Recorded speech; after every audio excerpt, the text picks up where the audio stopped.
Hi, welcome back to Siddharth's kitchen. இன்றைக்கி நம்ம Oreo மக் cake எப்படி பண்ணலான்னு பார்க்க போகிறோம். அது 2 நிமிஷத்தில். ஸோ இதுக்கு ஓரியோ பிஸ்கட்ஸ் எடுத்திருக்கேன் நான், பவுடர்ட் சுகர், ஒரு காஃபி மக், அப்புறம் மிக்ஸ் பண்ணுறதுக்கு பால். இப்போ நம்ம பிஸ்கெட்ஸை மிக்ஸி ஜாரில் போட்டு நல்லா ஃபைன் பவுடராக அரைச்சிக்கலாங்க. கொஞ்சம் கூட திப்பி இல்லாமல் அரைச்சிக்கணும். அப்போ தான் கேக் நல்லா சூப்பராக வரும். இந்த மாதிரி பவுடராக இருக்கணும். இப்போ நான் காஃபி மக் எடுத்துக்கிறேன். காஃபி மக்கில் நெய் போட்டு நல்லா க்ரீஸ் பண்ணி விட்டுக்கிறேன். நீங்கள் பட்டர் இல்லைனா ஆயில் கூட சேர்த்துக்கலாம். இது நம்ம க்ரீஸிங் பர்பஸ்க்காக தான் முன்னாடியே சொன்ன மாதிரி கேக் ஒட்டாமல் வர்றதுக்காக. இப்போ ஃபுல்லாக க்ரீஸ் பண்ணி முடிச்சாச்சு. இல்லை பிஸ்கெட் பவுடர்ஸ் இப்போ நான் சேர்க்க போகிறேன். நான் 5 ஸ்பூன் பிஸ்கெட் பவுடர் சேர்த்துக்கிறேங்க. இந்த 5 ஸ்பூனுக்கு 2 ஸ்பூன் பவுடர்ட் சுகர் சேர்க்குறேன். ஏன்னா இதில் ஆல்ரெடி க்ரீமோடு போட்டு தான் அரைச்சிருக்கோம்.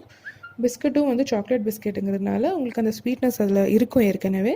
அதனால் 2:1 ரேஷியோவில் தான் எடுத்துக்க போகிறோம். இப்போது பால் சேர்த்து மிக்ஸ் பண்ணிக்கலாம். ஃபஸ்ட்டு கொஞ்சமாக சேர்த்து நல்லா கட்டி இல்லாமல் மிக்ஸ் பண்ணிக்கோங்க.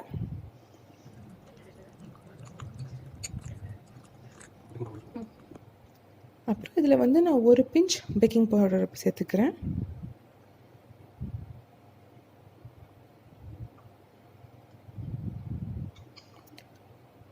சேர்த்து இப்போ மிச்சப்பாலும் சேர்த்து நல்லா மிக்ஸ் பண்ணிக்கலாம். இப்போ இது ஓரளவுக்கு நல்லா மிக்ஸ் ஆகியாச்சு. இதில் 1 பிஞ்ச் சால்ட்டும் ஒரு 1/2 ஸ்பூன் எண்ணெய் விட்டு நல்லா மிக்ஸ் பண்ணிக்கலாம் இன்னொரு தடவை. பாருங்கள், இந்த ஃப்ளோயிங் கன்சிஸ்டன்சியில் இருக்கணும். அப்போ தான் கேக் நல்லா ஃப்ளஃபியாக சூப்பராக வரும். நான் ஆல்மண்டோ கேஷ்யூ சின்ன சின்னதாக நறுக்கி வச்சுருக்கேன் டெக்கரேட்டிவ் பர்பஸ்க்காக மேலே. இது கம்ப்ளீட்டாக ஆப்ஷனலுங்க. நீங்கள் ப்ளம்ஸ் என்ன வேணாலும் சேர்த்துக்கலாம். ஸோ இப்போ இது மைக்ரோவேவில் 1 நிமிஷம் வச்சு எடுத்தால் போதுங்க. 1 நிமிஷம் இப்போ ஆயாச்சு. பாருங்கள், டூத்பிக் வச்சு குத்தி பாருங்கள்.